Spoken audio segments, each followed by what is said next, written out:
Strange things are afoot at the Circle K. That kid is back on the escalator again. Ain't gonna hurt. Is my boomstick! Game over, man. It's game over. Welcome to the Bargain Bin. He is your host, Ben Mason. And he is your co-host, Sandro Luketic. And today we're talking 1993's Firepower. We assume if you're listening to this episode, you have already seen the film. Firepower, Sandro. This is not the movie that I thought it was. I mean, it's called Firepower. Yes, it is. Very little actual firepower in this movie. When Joe recommended or told us, basically, he didn't recommend, he straight up said this is what we're doing. I thought he was talking about a completely different movie about firefighters in the forest. So I was really excited to talk about that, but thank God we're doing this one instead. There's a lot more fodder here than in that one. What the heck movie were you thinking of? I think it was called Fire Force. Is fire something? It doesn't matter. Anyway, definitely not the Richard Pepin directed film that we're talking about today. I don't even remember this movie existing. I do. Okay, that's only because of OSW, correct? Yeah. I watched the OSW review for it on the plane ride back from visiting you in Nova Scotia, actually. Wonderful. So you had some insight going into this that I did not have. Didn't remember much of it, no. Yeah, I'm not. A lot of it was not committed to memory after that viewing. I remember laughing, but that was more at the OSW guys. Yeah, they are absolutely hilarious. Highly recommend checking them out.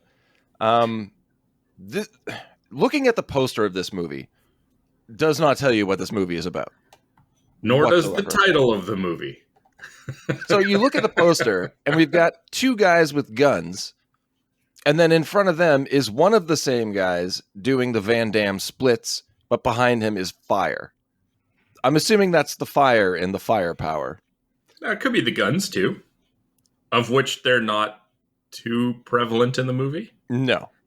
But looking at the quick description on IMDb, it completely threw me for a loop, because that's not what this picture screams at all. And that just says, in the near future, street gangs have their own city zones where cops can't go. Two tough cops are sent undercover in one of them to investigate an illegal cure for AIDS. But they must first fight in a death match, and the match is fixed. Someone was just throwing darts at an idea board here. There's so many pieces of this movie that don't fit together. The movie changes plot 3 times. Yeah. 3. Drastically. Yeah. There's multiple times in this movie I'm like, wait, we're going this direction now? What about this story? Okay, no, never mind. I'm along. I'm cool with this ride. But jumping right in, man. We open outside of Cadillac Jack's drive-in. This diner, bar, whatever it is, looks absolutely amazing. I could see myself going there. I love it. It's a great setting spot. A news report on the TV lets us know that there's now a cure for AIDS, but people are manufacturing and selling fake vaccines. And this is where we meet our heroes. Quote, heroes. Police officers Darren Braniff, played by Chad McQueen, and Nick Sledge, played by Gary Daniels. Chad McQueen, Sandro, is the son of legendary actor Steve McQueen. So I've been told. Chad McQueen looks like he's related to Mickey Rourke. Yeah, I can see that. Yeah, 100%. And I just playing out a scene in my head. And what's funny to me is in this scene, Mickey Rourke has a Russian accent because of Whiplash. He's just Whiplash from Iron Man 2 for me now. But you just see Mickey Rourke walking up to Steve McQueen, being like, "A bullet, here is yours. Is McQueen." He's like, you can't just hand me a kid and say, "Is McQueen." He's like, no, he's a good actor. It doesn't matter. How is he a good actor? 2 years. I think he Rourke, but no, is McQueen, is yours. What the hell? What are you talking about? I don't know. It's just what played on my head. Can we get back to the movie? Although now I'm seeing it like the kid's 6th birthday. McQueen's like, wait a minute. Rourke! But anyway, yes. Back at Cadillac Jack Drive-In. They're in a diner, a cafe, right? Just to reel you back in. They're in a diner, a cafe, right? Yes. Okay, and then outside the window, they see a girl with a red dress that gets hit by a train. What? I've seen this movie 4 times, and I don't remember that. No, I'm messing with you, because the last time we were in a diner, it was The Wicker Man. Oh, thank God. I changed it from a transport truck to a train because, well, copyright, right? Of course, I understand. Oh, you really confused the shit out of me there. Oh, okay. Anyway. Firepower. Yeah, I confused you. Firepower. It is McQueen. The TV tells us that the fake vaccine is being made in an area of Los Angeles where police do not patrol, and this area is known as the Hell Zone. I'm like, okay, that's an interesting story plot, but there is no chemistry between these two actors. No. None. No. But it fits for this, what to me is perfect late night TV fare. Braniff and Sledge get a call about a pursuit taking place and they head out. The people that the police are chasing are driving the most inconspicuous car I've ever seen. A zebra-striped muscle car. Definitely not going to Did you get a plate on that one? No, it's the one that looks like a zebra. They're informed one of the assailants that they're pursuing is the swordsman, and they're speeding through a tunnel toward the zone. Now, we've already been told that the zone is someplace the police do not go. And Chad McQueen, Braniff, is like, oh, damn it, they're heading to the zone. You're like, yeah, you can't follow them there. Where else do you think they're going to go? And also, why is the zebra car veering all over the road? It's to show pursuit, you see. It's a film technique to make it look like an intense car chase. And that honestly makes sense because the pursuing police vehicles are just minivans. And they're not hitting any high speed whatsoever. It just makes me think of those times. Like, how many times in cinematic history where you see somebody who's supposed to be driving frantically and they're shaking the steering wheel back and forth frantically? It's like, that's not how you drive. No, you would have like rolled your car already. It's the same thing, right? Like, make it look like you're going really fast. Yeah, definitely. The police and their roadblock. Do you notice anything weird about this scene where the police have set it up at the tunnel just so the criminals drive right into it? Weird as in like a zebra print car or police making a barricade from the side of a city that they don't go to? Which part? Well, both of those are very valid points. There's also that the police are only blocking one lane of traffic. Well, yeah, I mean, you're not going to stop traffic. Just drive around it. Well, I mean, this guy's going side to side so much, he's inevitably going to hit one side. That's true. So, of course, they drive right into it, but everything explodes before the collision. Now, an obvious blunder on their part, but the explosions and the crashes look pretty good. I'm not going to fault them on that one. It's just kind of confusing. We get a shootout that starts because exploding doesn't kill these guys. No. The swordsman, played by the Ultimate Warrior, gets hit with a smart bullet that takes him down. And then Nick Sledge, our good cop, just beats the shit out of the other guy, Mendez, before being stopped by Braniff, reminding him they don't need another brutality mark on their record. Are they technically not in the zone now because they came out of the other side of the tunnel? So wouldn't just beating the shit out of the assailant be all right because there's no laws there? Yeah, I agree. I just got hung up on the fact that they already have brutality marks on their record. Well, I'm starting to think the police aren't the good guys anymore, Sandro. Starting to. Okay. And they just put was it Mendez in the back of the van, not in like a seat or anything. They just open up the hatchback and roll him into the back and close it. Yeah. Well, I mean, he was asking for it. I guess. But the most ridiculous and unforgivable part of this scene is as everyone's leaving, there's that Jeep in the background with a plow built onto the front of it and a backup beeper sounding, just driving by in the background. Very ominous. It's got like it has flashing lights on the roof and nobody notices. I noticed. Well, yeah, okay, yes. We, the viewers, noticed.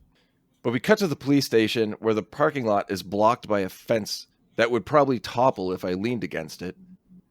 Anyway, our police minivans pull in. The boys go inside and book Mendez, and it's revealed that he has some of the fake AIDS vaccine on him. But the police have no idea what that is, even though the news report they were watching earlier showed exactly what it was. Yeah, police are dumb. But also, fun note here, we find out that gas is up to $30 a liter. Oh, man. Too close to home, man. Too close to home. Also, I'm pretty sure the Americans go by gallon, not liter. So what's going on here? Nitpick. This is what you're investigating? There's so many flaws in this movie, man. Everything's just jumping out at me. Yeah, yeah, I'd say so. Mendez is put in a cell, and we get some foreshadowing here with the... you missed when they smashed his head into the counter. Oh, I didn't miss it. That guy gets shit beaten out of him repeatedly. I think he's trying to resist arrest again. He's just standing there, and they smash his head into the counter. Now I'm no longer surprised of the brutality marks. The surprise should be that they actually documented that. You got this guy here who's like the admissions clerk telling them to smash his head.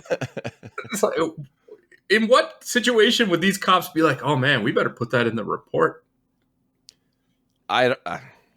This is that kind of movie, is all I can say. Joe kind of broke my brain with this movie. As I was saying, there's some foreshadowing here with the palm reading technology for the lock to the cells. But we meet Captain Croy, played by George Murdock, and Braniff asks for his leave, which is understandable. And then we learn that the swordsman has been arrested and brought to the station. So let's leave that personal storyline aside. So far, what's your take on the Warriors acting? I mean, at this point, he comes in handcuffed and kind of smirks as the laundry list of crimes on his file go by. And that takes a while. What am I supposed to go? Like, yeah, he did a good job standing there and grinning. And that's the thing. Jim Hellwig was not an actor. And I think they really used him to his strengths. Like, he can look intimidating, but don't make him talk. And honestly, I think we're led to believe that the swordsman is the big bad of the movie, right? Yeah. Yeah, no. Well, at least the muscle. It's one swerve. Of course, Warrior fights off all the officers, breaking legs, arms, wrists, faces, and then gets tased and dragged into his cell. And I also watched the OSW review of this movie, and I noticed this before they brought it up. Do you want to talk about the cells that these criminals are being held in? No, you can do it. You don't even remember, do you? They didn't even go to the top. Exactly. The bars stop about 1.5 feet from the ceiling. Yeah, no, I don't remember this. So you could easily just climb out. But our Jeep that no one cared about before, the Jeep with the plow on it, shows up outside of the station, and again, no one seems to hear it coming. It plows through the gates into the garage, then a bus of the thugs pull up and fights on. And at this point, I'm thinking, okay, this is a siege movie. I can totally get behind that. I love siege films. Honestly, it makes sense for what seems to be a low-budget movie to have a single setting. But no, that's not it at all. We get a siege in about 5 minutes or less. Mm-hmm, yeah. We get a reminiscent gunshot from RoboCop when one of the thugs shoots off an officer's hand and uses it on the lock to the swordsman's cell, but they just leave Mendez behind. No way that would have worked. He uses a shotgun, and it cleanly cuts the hand off. No, that thing would have been obliterated. Speaking of obliterated, though, do they just murder in the entire precinct except for Branagh, Sledge, and the captain? Yeah, I think so. They set up people that I assume were going to be around for the majority of the film, and they're just dead. Yes. So it's surprising. Like, I did not expect this movie to surprise me as much as it has. Stupidity and some interesting storylines. But let's keep a counter of how many times you're surprised or disappointed. Oh God. Yeah. Get that whiteboard out. A chase of the bus ensues, and a shooter from the bus takes out a police helicopter. Sledge wipes out on his motorcycle, and the bus makes it into the hell zone. Okay, we kind of assumed that's where they were going anyway. That's where they're going in the first place. And I don't know why they would do this, but Branagh and Sledge follow the bus inside, full riot gear and everything, eventually tracking it down at the Palace Theater where the marquee reads Death Ring tonight. So we've got these cops in full riot gear entering this theater. Do they not think this is a horrible idea? They have no jurisdiction there whatsoever. I think they've got, a gun each? It's basically asking to be murdered. They don't think. No, they don't. At all. Conveniently, the swordsman left Mendez in the jail, though. Yes. At the time, seemingly for no reason at all, but as we later learn, for plot convenience. No, not at all, man. We would like to think it's for plot convenience, but he doesn't need to be left there for the information he provides. But it's because of the timing. If he wasn't left there, he would have been able to identify them earlier. Yes, you're correct. Like I don't already. Fuck. So like I was saying, cops in the hell zone, no jurisdiction whatsoever, full riot gear, gonna draw attention. No, much like the Jeep, nobody pays them any attention whatsoever. Nope. And I was thinking, this bar is very dark. There's like only red light. There's leather-clad dancers. And I'm thinking, outside of the police station, there really hasn't been any good lighting in this movie. And what do you mean outside of the police station? The police station didn't have a budget. This is the same set. We'll just dim the lights and put some tables in, and bam, we got our bar. I don't think I've ever seen such a low-lit film ever in my life. Well, that's how you make it look like you're in a bunch of different sets. That's true. We finally meet our big bad Drexel, played by Josh Ruskin, who I have written here as a discount Lance Henriksen. He's notified of the police in the bar. Doesn't really seem to care, because everybody's welcome. But then we see that next to him is the swordsman, and so the swordsman is the big bad's main henchman. The swordsman got there pretty quickly if we're to believe that he was the one that threw the guy out of the bar. Was he the guy that threw the one out of the bar? Well, the thing is, they go looking for the swordsman, and they ask the prostitute outside where the swordsman is. They don't get an answer. No. But then a guy gets thrown out of the bar, and they're like, oh, that's our answer. He's in there. It's like, so you just assume that that's the swordsman? That could have been anybody being thrown out of a building. Yeah. Or if it was the swordsman, he now kind of bamfed over to where Drexel is. So can you imagine inside the bar? It's like, holy fuck, gotta make it back. Yeah, they don't show that part on camera. Yeah, it shows Drexel looking at the screen is like, everyone's welcome here. And behind him is Warrior bent over, hands on knees, be like, ugh. No, I saw his wrestling entrance. That dude can book it. That's true. He's just running through the bar, pumping his fists in the air. That would have been awesome. It would have been great. He still needed his tassels. I'm disappointed. I don't think I saw him do a gorilla press at any point in this movie. I think he did one. What? Yeah, I gotta go back. One. No, I'm not watching it a third time. We get an SNES era versus screen of the next two combatants for the Death Ring. Psycho versus Maniac. These names are terrible. Like, worst side of American Gladiators ever. Oh yeah, absolutely terrible. You care to describe what the Death Ring is? No. No, I don't. Okay, it's a cage fight. Straight up, just a cage fight. Also an octagon, much like the last movie we covered. No holds barred. I see the connection. Yes. I see the connection. It's the octagonal rings, right? Yep. And wrestlers. No other connection. Just the octagonal rings. Occasionally, the cage is electrified. Weapons are made available periodically, what the crowd believes to be at random, but we later learn this is not the case. And there's two. What later? We learn it right away. The first time weapons get released, we see it's the computer guy. I didn't think we saw the guy. I thought we just saw a computer. No. Drexel flat out tells him what weapon to put every single time. There's no confusion about it. That's weird because later on, it's led to be a reveal. The thing that I don't understand... Well, it's revealed because... Okay. One of the things that I don't understand is how these weapons are held in place. Magnets.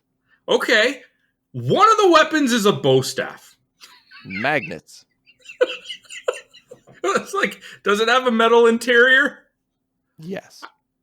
I'm watching it and I'm like, some of these weapons shouldn't be held up by magnets. No, it doesn't make any sense. This movie does not make sense. Nothing about it makes sense. All right, I'm good. The idea of the Hell Zone, that doesn't make sense. Rules for a death ring, that doesn't make sense. Cops following criminals into the Hell Zone, that's just fucking crazy. The plot of this movie, it doesn't make sense. All character actions, every single character in this movie, their actions, they don't make sense. But now we meet Lisa, played by Alicia Das, who takes the bets for the fights. And then randomly, one of the patrons shoots Braniff in the back. Sledge shoots him, and then another guy who pulls a gun, claiming, too bad we can't do that in the real world. But you have, because you have brutality marks. But he didn't just flat out murder a guy by shooting him. He just had brutality marks. Like, get with it, man. We don't know. We don't know what he did. Resisting arrest, apparently, is standing still, not doing anything, and gets your face smashed into a desk. And this was an opportunity for the filmmakers to really explore a character, and they don't do it. This is a perfect point to start seeing Sledge unravel while in the Hell Zone and just kind of going crazy with free will. It would make perfect sense. It would make his character at least interesting. Do you find any character in this movie interesting whatsoever? Nope. Kind of like Braniff, but there is somebody that I find quite interesting. Other than that, all garbage people. Well, Lisa's not a garbage person. Yeah, okay. Yeah, no, Lisa's fine. She's just in a bad situation. Yeah. The two beat up a few more people, and Braniff announces to the rest that they're looking for the swordsman. And this just causes the rest of the bar to erupt in laughter. Why? Because looking for the swordsman is a foolish thing to do. Yeah. If you just wait a few minutes, he'll walk through that door. Right. Pumping those fists. They walk through the back halls of the club before finding themselves in the audience of the death ring. And this time it's Viper, which completely caught me off guard. It's played by Art Camacho, who's an amazing stunts person. And a nameless fighter. Or he might have been named and I just missed it. I don't remember what it was, but I bet you it was bad. Oh, terrible. And Sledge, being an asshole and all, just criticizes their fighting styles. But we get a great cameo from Nils Allen Stewart as the bouncer. Do you recognize this guy at all? Oh, come on, man. It's never a good thing when you start a question with that. He is one of the most recognizable thugs in film history. Except for the Kano mask. That was kind of weird. You remember? Bald guy, has braided ponytail in the back. Nope. You've got to be kidding me. He's in everything. I remember who you're referring to in this movie. I don't know who he is outside of it. Wow, all right. Anyway, surprise, surprise, Art Camacho wins the fight. Good job, Viper. Cut to the police station where the captain tells our heroes that the liquid from the previously seen vials might indeed be the AIDS vaccine, but their labs think it might be fake. Yeah, it's fake. It's fucking fake. We know that they're being manufactured by the criminals, and you get a vial of it from a criminal. He's not wandering around with the AIDS vaccine. One of the major plot points that we were told about and was in the news report. And it's just kind of randomly brought up throughout the movie. It's never really key to anything. Here, Sledge suggests the two go into the zone undercover. And I have so many problems with this movie. The captain just says, no one's going to miss Sledge, but Braniff has a family to think about, and then just agrees to the plan. So you're going to go undercover at the place you just shot 2 people in your full... Yeah, okay. Cool. They were wearing helmets with visors, Sandro. Clear visors! And you don't think anybody would have gotten a good look when they were laughing at them for asking about the swordsman? No, nobody laughs with their eyes open. That's just creepy. Sure.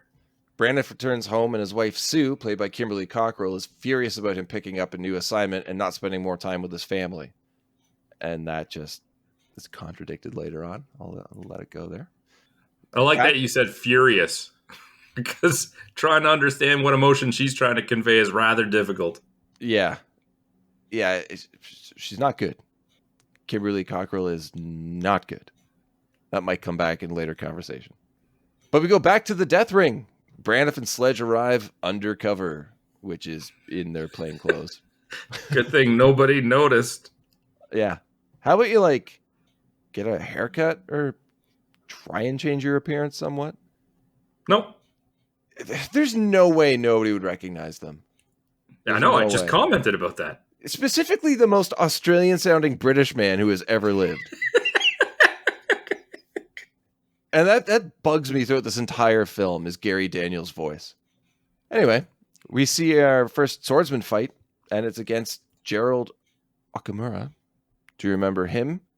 Set you up again? He's the torturer from Showdown in Little Tokyo. Okay. Spoiler, the swordsman wins. With a... Sword. Nobody finds it interesting that the swordsman always gets a sword, but okay. Well, that's how he got his name. Luck of the draw. Yes, luck of the draw. A sword every single time. I do like how the odds change when weapons are revealed. Who's placing their bets before then? I don't know. Yeah. If you're going to bet on something, knowing that the odds are going to change soon afterwards, I mean, unless they stop taking bets, which would make sense, but nothing else in this movie does, so I'm going to go with this. I find it interesting that the top tier of combat is fights to the death, where they use the same weapons as the non-fights to the death. Yeah. Who's stopping that fight from ending with death? No one. There's no ref. There's no laws. Yeah. Should all be lethal fights. But I guess it is a business. They are making money off of the bets, so. Yeah, they need somebody to return alive. I do have to say, one of the best performances in this movie comes from somebody we don't see.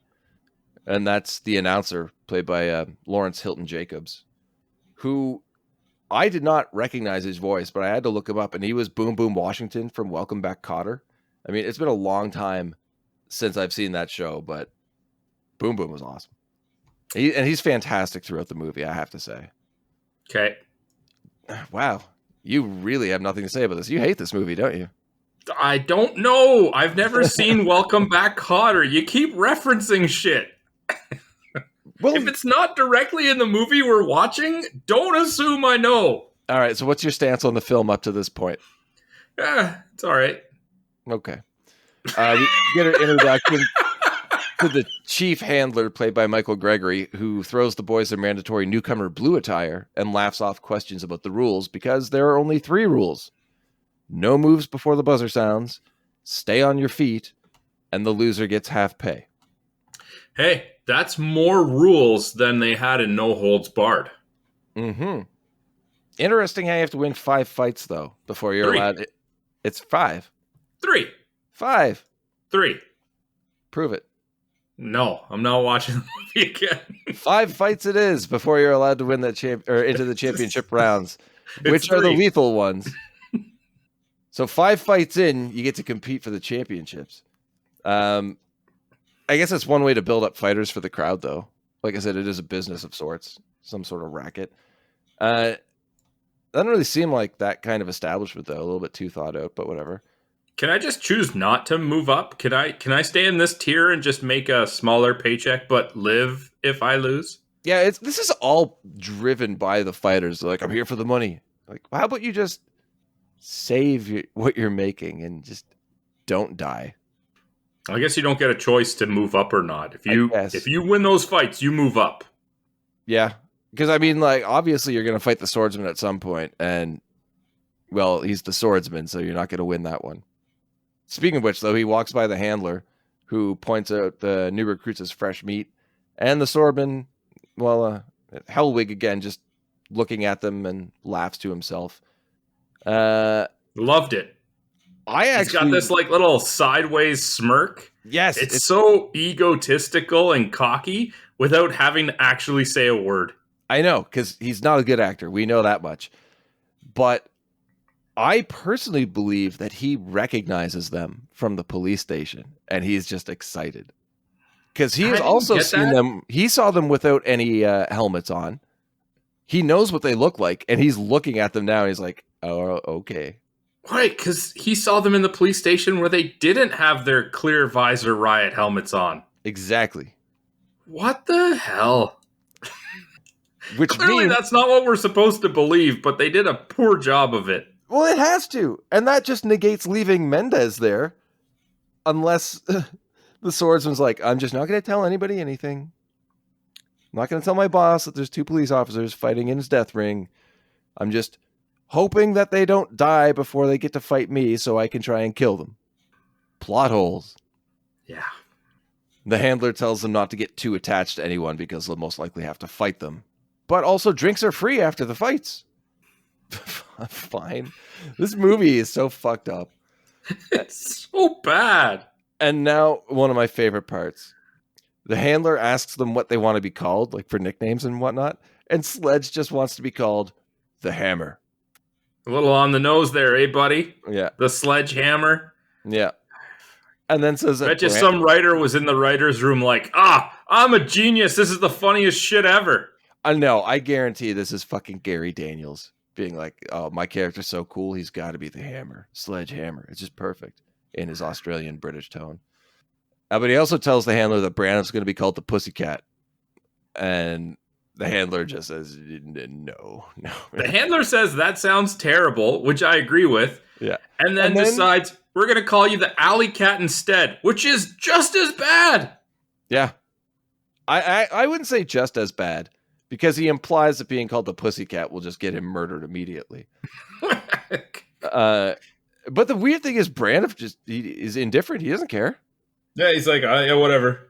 Just put me in the ring. I don't give a shit what you say. Yeah. Here comes Jack-Off McQueen. All right, cool, whatever. That name's terrible. From now on, you're Is McQueen. the guy's Whiplash Jr. You lashed the whip. The guys try to buddy up with Viper. And didn't you hear the chief handler? Don't make friends. They forgot about that. They're like, drinks are free after the fight, Viper. Do you know this? He's like, yeah, I've been scrounging money here for a while. Welcome. And Viper fights Dr. Death. But Dr. Death, Doctor dies. Or something. I guess it's non-lethal. Dr. Death does not do well. Braniff congratulates Viper after the win, and now we get more of that bond forming. It's so organic. Yeah. It is probably the most forced scene of dialogue in the movie that is filled with forced dialogue. Yeah, I agree. Sledge is up next fighting the Gorgon. Oh my god. He showboats the entire time and still manages to knock out his opponent, instantly making him a fan favorite. And again, play with this idea of Sledge just accepting the fact that he can get away with doing whatever he wants. No repercussions. Go crazy inside the ring. Fucking go do crimes outside the ring. Fucking let this character just go nuts. I would much more appreciate this film if that was the dynamic here. We had the the two solid cops. Okay, we know they're not solid, but let's just say like the two solid cops without brutality marks on their record go into the hell zone, and one of the cops just goes fucking crazy, and it turns into cop versus cop. We get Sledge versus is McQueen, and that movie is already better. So much. Have it where like Sledge is even killing people in the non-lethal matches. I mean, you got weapons. It's perfect. It's perfect. Show him just flying off the handle, and that's the climax of the movie is a fight in the ring between the Hammer and Alley Cat. That could have happened in this movie too, right? Even if Sledge wasn't going off the handle, it's like the villains are like, all right, let's just put these guys against each other. Yeah. What are they going to do? Blow their cover and not fight? It's a good point, man. It is a very good point. Next match, Alley Cat versus Stomper. Oh my god, the terrible names do not stop. Can you imagine if Braniff lost the fight? His first fight, he gets his ass kicked. It kind of got that impression too. And it's like the one guy outside of the room is like, here's your blue. And Sledge is like, I'm no rookie. And Braniff's like, yeah, all right, I'll put this on. I suck. Your blue is like, all right, the blue shirt. You got blue pants too? I need to make sure that they know I'm a novice here. You got your ass kicked by Thumper. Stomper! Oh, God. Again, to the lighting that I was talking about earlier. I guess they were trying to use it to hide the fact that Chad McQueen cannot fight. No. So they're masking his face. You never see his face in the fight scenes whenever the character is throwing a strike. He's not overly well built for a guy who's going to be this role either. But Gary Daniels, that light is directly in his face. We need to see that Gary Daniels is a martial artist. Yeah, he's jacked. He is jacked. Or I'd say cut more than jacked, but yes. Here's another flaw to this Death Ring thing. You go up to the lethal matches by winning, but you get half pay if you lose. So what you're saying is I can just lose every match, not die, still get half pay, and not be forced to go up to the lethal matches? Yeah, I didn't think about that. What do you do for a living? I just get my ass kicked. I mean, it's only half pay, but... It's half pay, but I make sure after the match that I drink half a pay's worth of free booze after. So really, I mean, I come out on top all the time. There you go. Oh, wow. Sorry, I'm not used to all this talking right now, especially post-COVID. My voice isn't there. Apologies to any listeners. Drexel has been watching that Alley Cat versus Stomper. I keep thinking Stomper now. This is the Stomper fight with great interest. During the fight, though, do you notice the sounds that Stomper is making? No, it's like C-level video game sound bites. It sounds like a 16-bit fighting game. Like they actually just spliced in those sounds. Yeah, I'm cool with that. And this is where we get the reveal that it's Drexel picking the weapons, not the computer at random. So apparently I missed out on that. The boys and Viper are having drinks after the fights, and Viper warns Braniff to stay away from Lisa because she belongs to Drexel. Trope in every fucking action movie. The potential love interest has something to do with the villain. What the hell is Braniff's plan here? He treats her like dirt. Why? I don't know. So this is part of your master plan to get information out of her? This doesn't make any sense. I can't remember. Is this is the second time they have an encounter. The first time he asks for a drink and she's like, I take bets. I'm pretty sure that's this time. That is this time? Okay, yes. Yeah, before we just see her wandering around. That's right, taking the bets. Braniff tries to get information out of her while Sledge goes to get laid.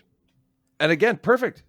Sledge just starts spiraling out of control, man. I'm pretty sure he even implies that he's going to the prostitutes. Yeah, he is.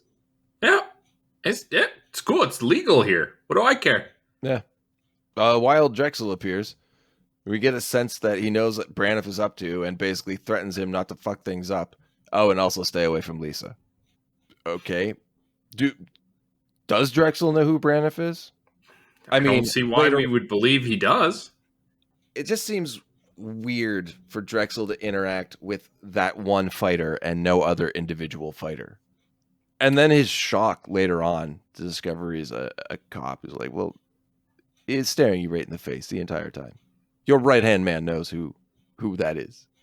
You watched him on camera wearing his riot mask just the other day. And at one point, he gets the staff or like the rods, and they acknowledge the fact that it looks like he's used them before, which is what he also had the first time they go into the bar. Well, I almost feel like when Drexel, is it? Yeah, Drexel. Drexel. Tells them to give him that weapon, it's because he's already theorizing that these are the cops, and he wants to, like, prove it to himself. Yeah. Yeah, I'll go along with that. Back at the Braniff house, father and son are playing Super Nintendo. Sue appears and gives him shit about how he looks, and then tells him to quit, and then forcibly pulls Billy, the son, away to go do his homework. So first it was, you need to make money. Then it is, you're not spending enough time with your son. Then it's, you look terrible. Then quit your job where your money's coming from. And then stop spending time with your son. Well, she doesn't want him to quit the job. She wants him to get, like, the desk job. No, that was it beforehand. And now it's straight up quit. Before she mentions the desk job when he says he has that new assignment, which is going undercover. And now it's just straight up quit. I had to go back and double check that one because I also found it weird. It's a very inconsistent character. Well, I just want to know what video game they were playing. Yeah, really. It's clearly a Super Nintendo that they're playing, but that game does not exist. No. I'm trying to understand the dynamic in this family, man. Like, what does Sue do? She's a stay-at-home mom. Yeah, but the other time we see her, she's already shipped her son off to the grandmother's, and she's just hanging around on the phone. Yeah. Braniff's already stated that when this job's over, he's done, and that it's going to be paying dividends. Also, telling him he's a bad parent and then insulting him in front of their child while they're bonding over video games seems, I don't know, contradictory. I'm just confused why he thinks he needs to do this. He's the one who suggested going undercover. Yeah. You could just not. Your chief didn't even want you to go. He said, yeah, nobody will miss Sledge. Send him in. But you have a family. He's like, yeah, I need to get away from that. Yeah, you want to make him a better character? Have Sledge go in by himself. And then when Sledge is killed, he goes in for revenge, not beforehand. But whatever. Yeah, there really is no drive for Braniff to do this. No, it's because he's a cop, and that's what he has to do. Back at the death ring, the handler spies Braniff eyeing Lisa, who's been roughed up, I guess, by Drexel. So definite abuse here. You don't get used to it because that black eye makeup is gone very quickly. Next scene. Yeah. Braniff and Lisa talk about their life problems, and this is our major bonding moment between the two. And Braniff claiming he doesn't want anything from her, yet for some reason is flirting with her the entire time. And says he has a wife and kid. Yeah. So it's a very awkward, clunky scene, and I'm not really sure what the point of it's supposed to be. They have less chemistry than he and Sledge have. Oh, yeah. Yeah, it's people reciting lines. It's like two people who hate each other forced to act out a scene. I have to say, though, the handler here, who's pretty much impossible not to like, gives Braniff some friendly advice to keep his nose clean and not be too curious. It's not healthy around there. And Braniff says he's just outside for a smoke. And the handler's like, that's not healthy either. Yeah, that was a good line. It was a good line. Next, Alley Cat versus the Stomper. Didn't we just do that? Yeah. Braniff wins. The fight choreography in this movie, I have to say, it's very good. I really enjoyed the fight scenes. I enjoyed the Sledge ones. I mean, you can say what you want about his voice. He's definitely a good, like, combatant. But Chad McQueen is not great. Well, he's not doing any of the action scenes. Even when they cut to his face, it's just not believable. His face isn't believable. Well, I mean, not that he's in Like, that there's situation. no way that guy's a McQueen. He's not. He's Whiplash Jr. Quick bonding moment between Braniff and Viper, and then on to the next fight, which is Sledge versus the Maniac. And there's no way Sledge is losing yet. No. Again, perfect example of the lighting issue I was talking about, how you never see Braniff's face, but here it's Gary Daniels front and center the entire time. Doing backflips into the arena. He's kind of won me over, man. I don't know. As the movie progresses, I kind of like the characters more and more, even though I know the acting is terrible. We get more Braniff and Viper time. Viper admits that something is off about Braniff and Sledge, stating they don't seem to be there for the money, but for something else. How? How are they not displaying that they're there for the money? They're fighting. Nobody else is like walking around being like, how much money did you make? You're like, I'm pretty sure it's fixed. Yeah, did you win your fight? Because you only got half pay if you didn't. Like, yeah, I know. It's like, Thanks. You know who else hasn't mentioned anything about the money after the initial time? Viper. Yeah, it's true. Can you imagine they rat him out for being a cop and he just gets murdered? I think he's onto us. We need to set him up. Yeah, I mean that's a perfectly good dastardly move for Sledge to pull. I was just about to say that's something Sledge would be perfect for. Oh, we're rewriting this movie as we go, and it's becoming a much better film. I don't know. I think it's just as jumbled. We have Firepower too. Firepower. No way, man. We're not going to call it Firepower. That would imply that there's guns in it. We'll call it like Nuclear Fallout. Perfect. And it'll be all about martial arts and the death ring. Firepower 3. What happened to 2? Firepower 4, starring Mickey Rourke.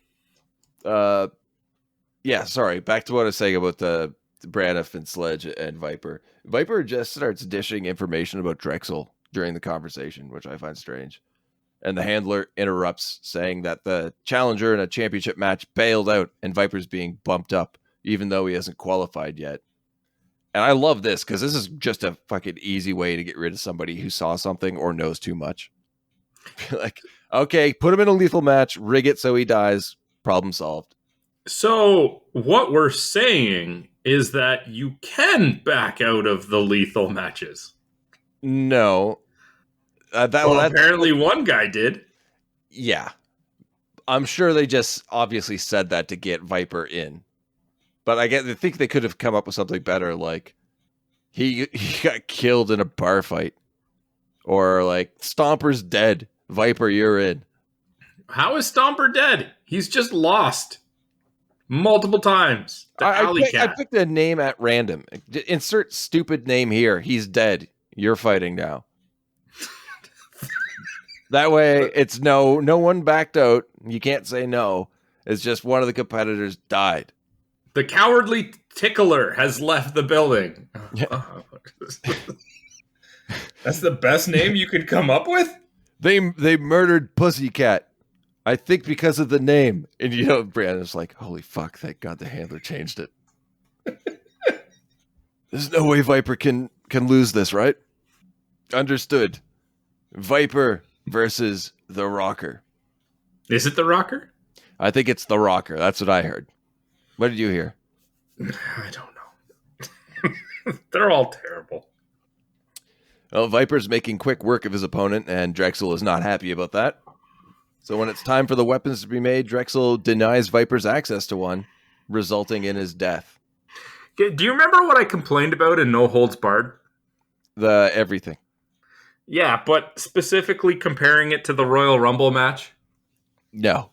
Where you just turn your back without actually verifying that your opponent is defeated? Oh, yeah.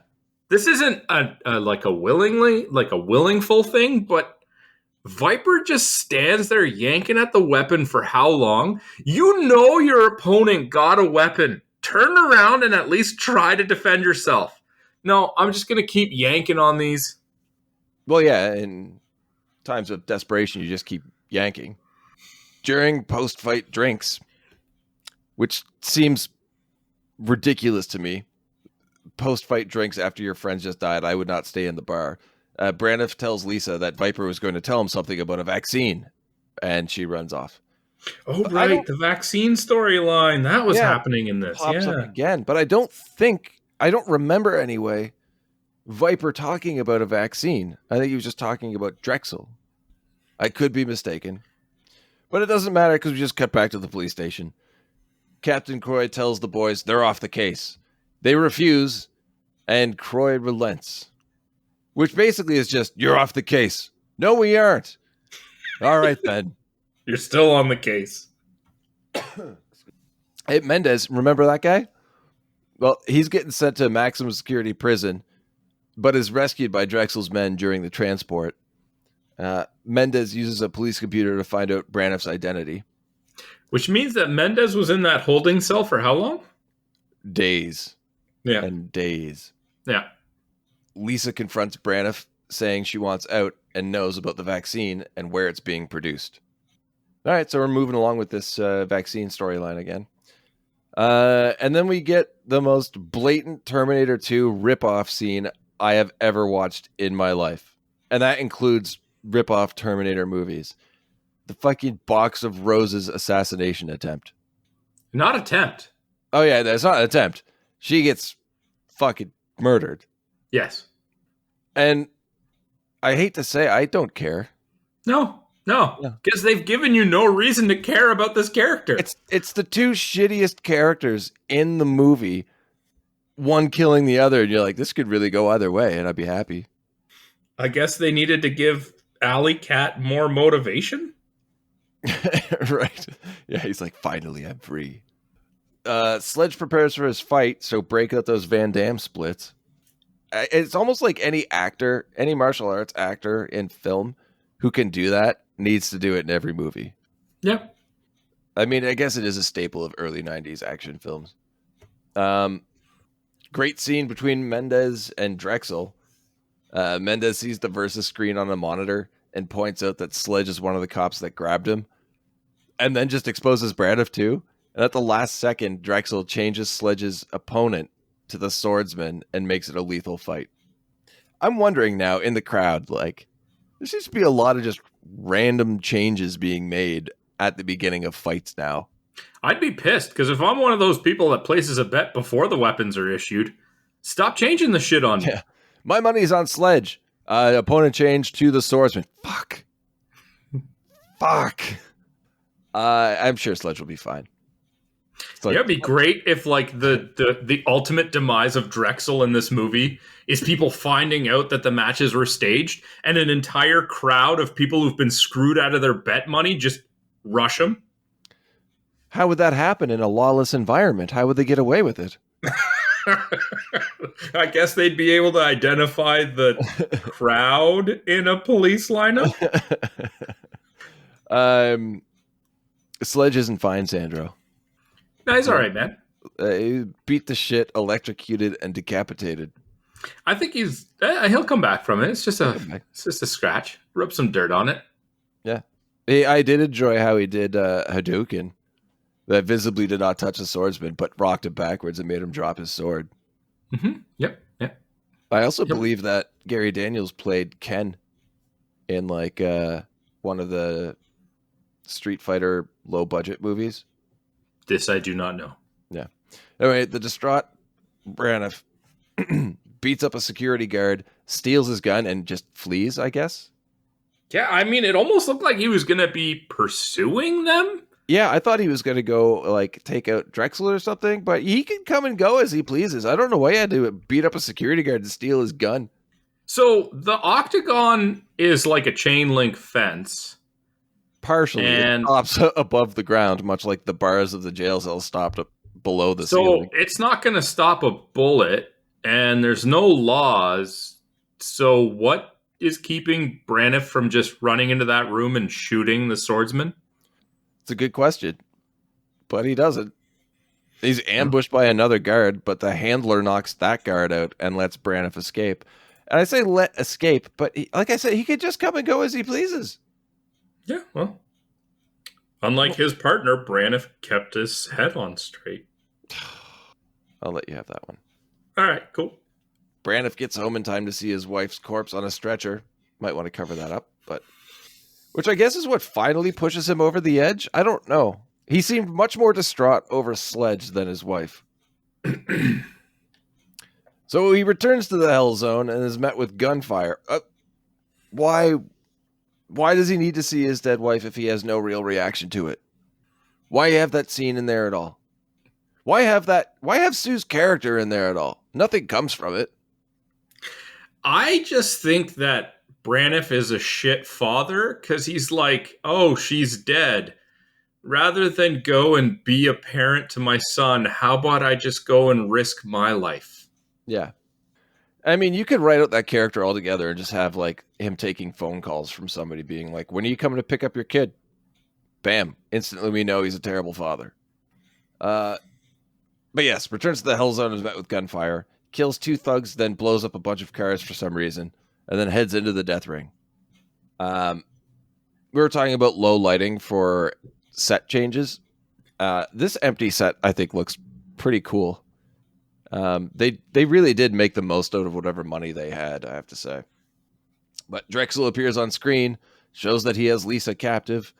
Mendez appears and shoots Braniff, but he's saved by body armor and kills the goon. And now it's time. Yeah, exactly. Yeah, I was kind of rooting for Mendez, but okay. Yeah, there's the end of the movie. Shoots Braniff, roll credits. Now it's time for a one-man siege on the lab, which is just standard action fare. It's exactly what you would expect. But it leads to Drexel holding Lisa at gunpoint and forcing Braniff to fight the swordsman. Of course, the swordsman beats him down, but Braniff makes a comeback and wins the fight in the shittiest way possible. Dodging a sword strike, the swordsman swings his sword into an electrical panel, electrocuting himself, and dies. Yeah, he derped himself to death. Yeah, that was absolutely terrible. You had this guy built up as a monster. There's got to be some better payoff for his death than that. I would have preferred the shooting him in the octagon thing. Yeah, when he's defenseless.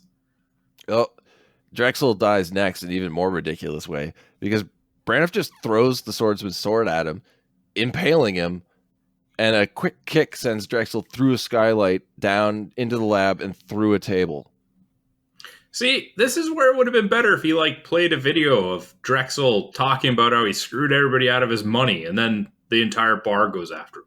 Yeah, I agree.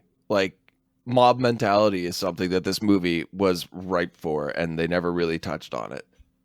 But after Drexel falls through the table, Braniff and Lisa hug, and the movie's over. It ends very abruptly. It's by far the most rushed ending I think we've ever covered on this show. Yeah. So that was firepower. It sure was. Let's talk money. Okay. Care to guess on a budget? $50 in good intentions? Couldn't tell you. Couldn't find any information anywhere. You want to know how much it made? $50 in good intentions? Who the fuck knows? Because no one's reporting it anywhere. There is no record as to how much was spent and how much was made with this movie. Joe, why? This has got to be some sort of money laundering effort. We just need to turn it, get it into one business from another, and eventually it'll come back to me, the director, Richard Pepin, and a little bit to writer Michael January. What did you guys pay the actors in? A credit for their portfolios.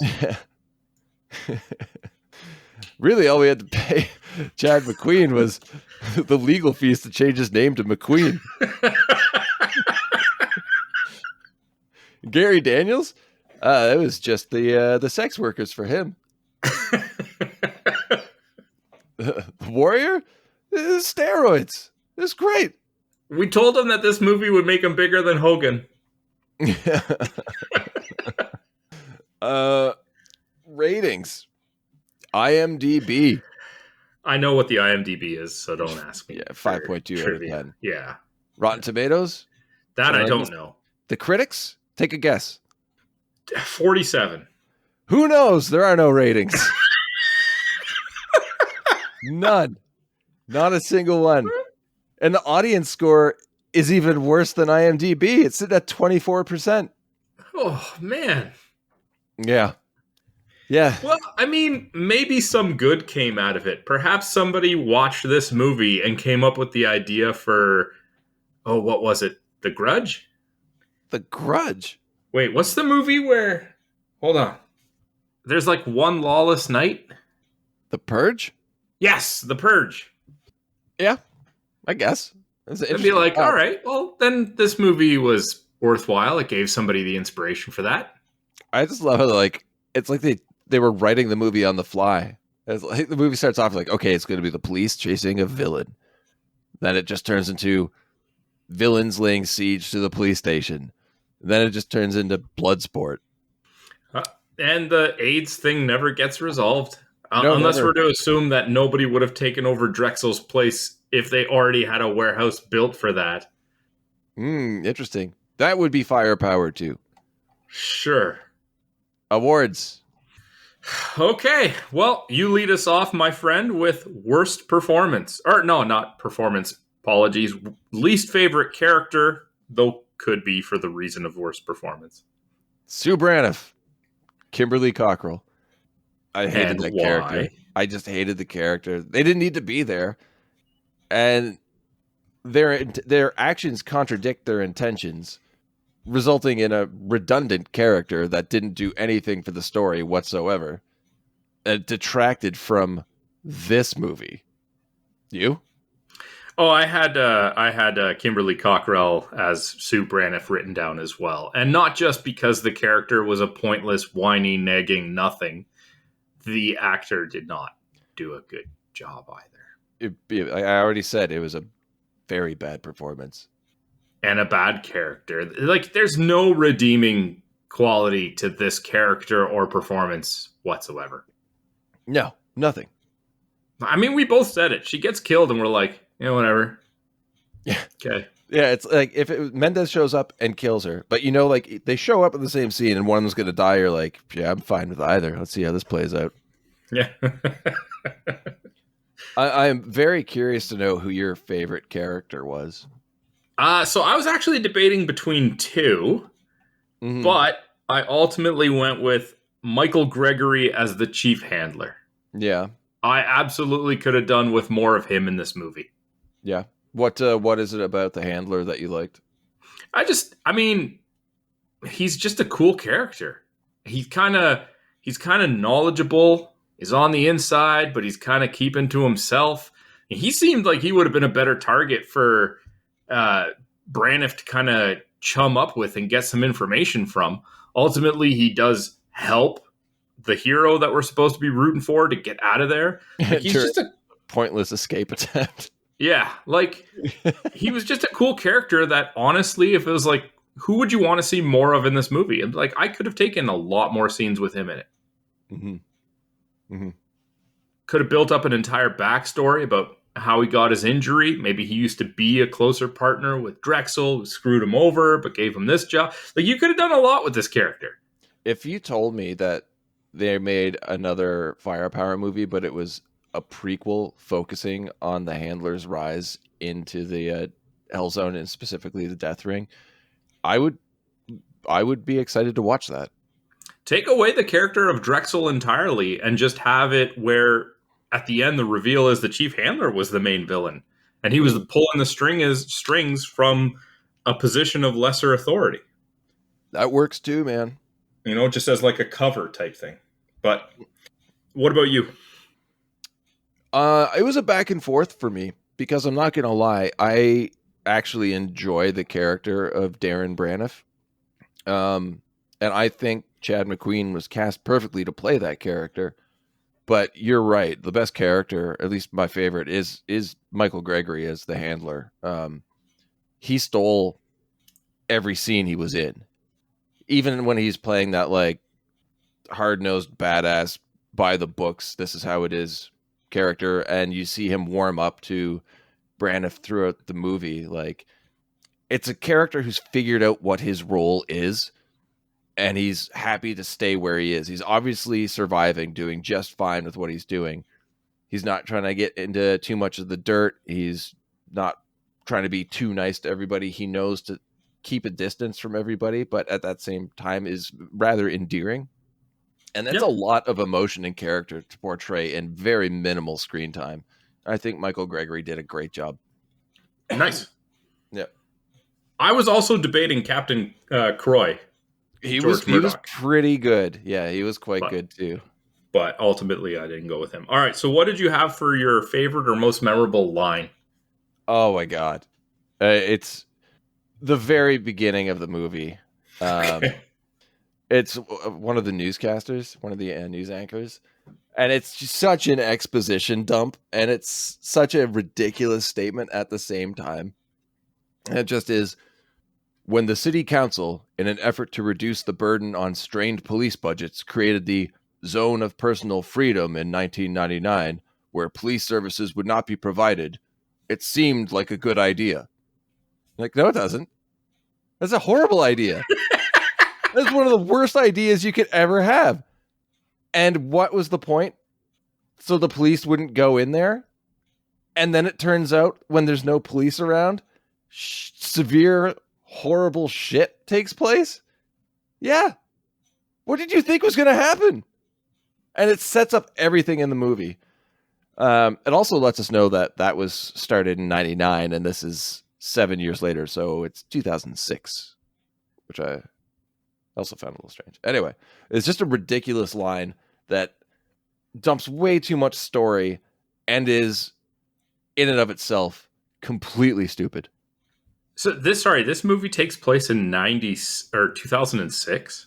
Yeah, because it said they created the Zone of Personal Freedom in 99, and then there's another sentence at the end of this run-on sentence where it's like, in the 7 years since it was started, blah, blah, blah. So yeah, 2006. Okay. All right. What's your memorable line or favorite line? So I just want to touch on something real quick before I do. Okay. Don't put a Super Nintendo into the movie. All right. That's all I want to say. If you're going to make a movie in the future, and this is my same issue with things like Johnny Mnemonic, make up fake shit. Don't problem with Johnny Mnemonic? I have a problem with Johnny Mnemonic where it's like, oh, you have a 512 megabyte capacity. All right, cool. We're walking around with like 1 terabyte flash drives. Make up your own thing. Call it a cranial unit for all I care. Because you date yourself when you try to use technology in a future standpoint. This movie takes place in 2006, and they're playing a Super Nintendo. In 2006, the PlayStation 3 was released. Obviously, they didn't have that when they filmed the movie, but don't assume that things aren't going to change. You know what? This is too minor of a point, but it's a common one for me. Just make up your own shit, or don't put it in there. It's 2022, and I still play Super Nintendo. I do too, but that's not the intention there. You know that. I know. Right? Like, they could have been doing anything, playing catch for all I care, right? Or like I said, in Johnny Mnemonic, make up your own thing. Cranial units aren't going to become outdated because they're not a thing that exists. Anyway, my most favorite line was when the police chief said, "No one is going to miss old Sledge here." And it's coupled with Sledge's reaction like, "Hey." Yeah. What the? Come on, man. I'm sitting right here. Oh, Gary Daniels. I hate him. I don't know how I feel about Gary Daniels. That was still a good moment. And part of it was, I mean, that was one of his better reactions. Yeah, the reaction did help with that. It's like, what the? Yeah, come on, man. No one's going to miss me. Like, you're supposed to be my boss too, asshole. That's probably the best acting he did in that movie. Unless you count physical, because obviously stunts, martial arts stuff was phenomenal from his end. Yeah. Agreed. Memorable scene. So for me, it was the moment of Sledge kneeling when you're anticipating what's going to happen. The swordsman is holding the sword above his head. In maybe Chad McQueen's best moment of acting, the concern on his face when he's kind of realizing what's about to happen. The way that they shot it from behind with the lights in front of them, almost silhouetting the pose of the swordsman with the sword above his head and, kind of sledge on his knees with his head like kind of tilted forward. It was very powerful didn't belong in this movie. That's a great scene, man. Really, really good scene. What about you? My most memorable was the siege on the police station. It was the scene that made you think this movie was something completely different from what it ultimately ended up being. Yeah, because like it is a full-on assault, and I mean that in multiple ways. Like, of course, it was assault on the police station, but like an assault on the viewer, because like they just crammed so much action into such a short amount of time, and it was all crazy intense, over the top, fun stuff to watch. Like, I did not expect to be that entertained that early on in this film. I think it was very well done. Although I did hate the shitty visual effects of the swordsman being tased. But other than that, it's insane. Wicked shootouts, just super intense for firepower. It was great. Okay, so what is your final thoughts on the 1993 action movie Firepower? This is not a good movie. No. I love it. I love this movie so much. It is such a fun watch. It makes no sense, so don't even try to figure that out. But there is so much to laugh at. There's so much to just enjoy. It is probably one of the best examples of a late night watch you will ever find. Cheesy action, great fight scenes, cheesy acting, ridiculous script.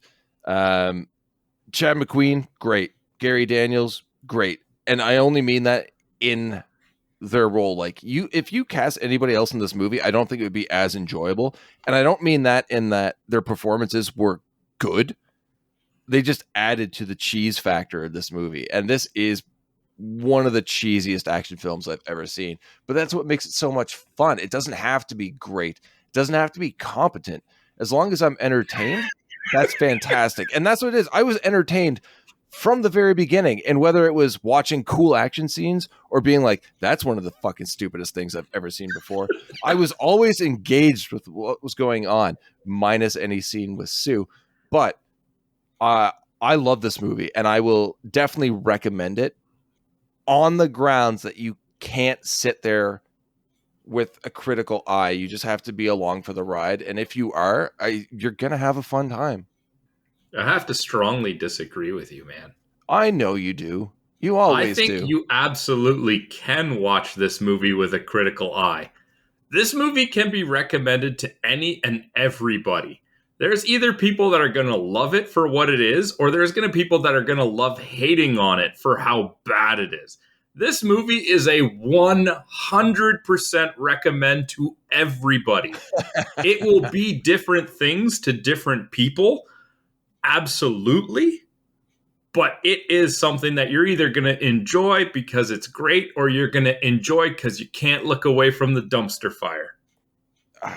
I seriously have to thank Joe for recommending this.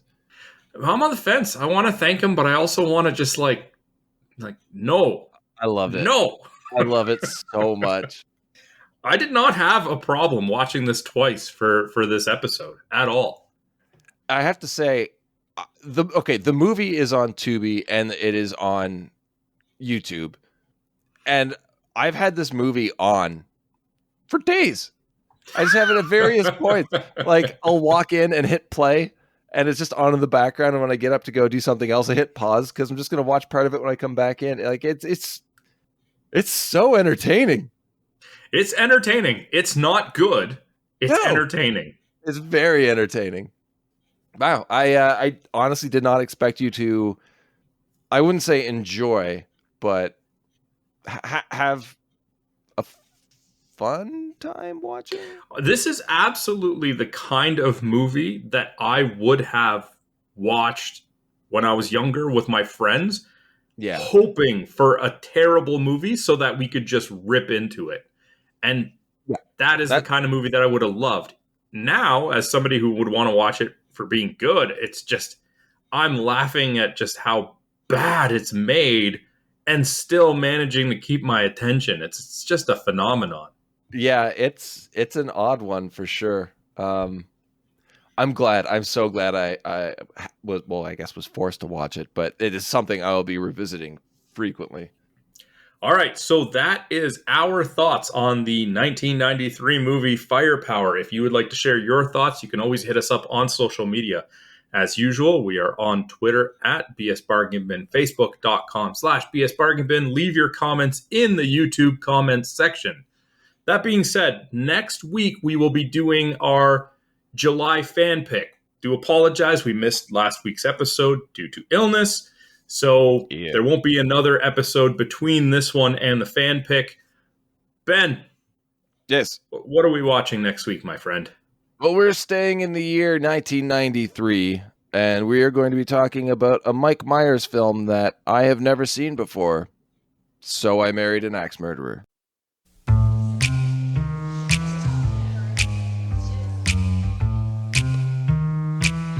Hi, my name is Mike Myers. Perhaps you recognize me from my recent motion picture, Wayne's World. Thanks. As you can see, I'm on the set of my new film in which I play a young fellow named Charlie, who gets a little more than he bargained for. For example, there's suspense. Have you heard of this case? Mrs. X. She murders her husband on her honeymoon, then she changes her identity and marries again. I never heard of it, so what? I think I'm dating Mrs. X. The Justice Department reports an alarming rise in the number of poisoning murders across the United States. It's a smart drink to improve your brain power. You like it, Charlie? Thank you, no. There's action. Charlie, there's something I've been meaning to tell you. She's a killer. Charlie, she is not a killer. And of course, there's plenty of romance. What do you look for in a girl you date? I know everyone always says sense of humor, but I'd really have to go with breast size. You're lying on your side, totally asleep. You could just stick a needle in. So, as you can see, it has all the elements of a truly great motion picture. Oh, did I mention the axe murder?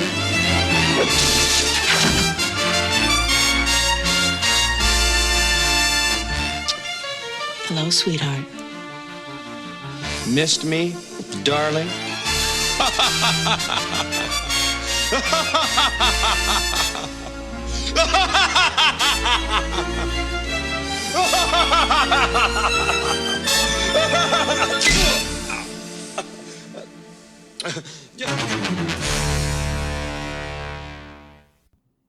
All right, until next week, have a good one.